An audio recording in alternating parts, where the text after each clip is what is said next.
ఓరిని, ఇది మహా తెలివైంది. సరిగ్గా చెప్పావు, కానీ ఇప్పుడు దీన్నేం చెయ్యాలి? అది తర్వాత ఆలోచిద్దాం.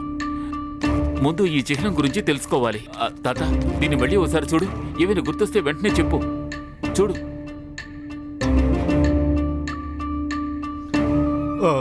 లేదు భాస్కర్, నాకేమనిపిస్తోందంటే ఇటువంటి స్థలం ఏమీ లేదు.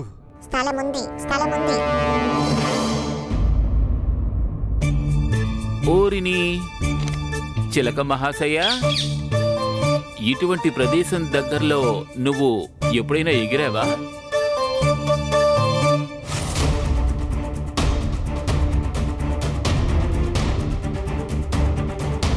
లేదు లేదు.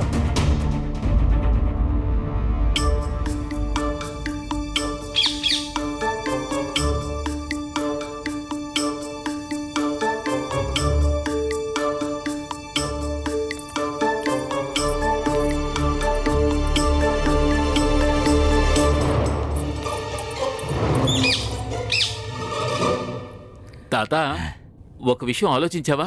చిలక పాపం 2 రోజుల తర్వాత ఇక్కడికి వచ్చింది. బాగా ఆకలితో ఉంటుంది. తనకేమైనా పెట్టాలి కదా. ఈ పచ్చిమిరపకాయ ఎలా ఉంటుంది?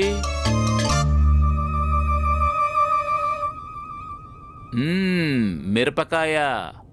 ఇలా చూడు చిలక, నా ప్రశ్నకి సమాధానం ఇచ్చావంటే అప్పుడే ఈ మిరపకాయ పెడతాను. చెప్తాను.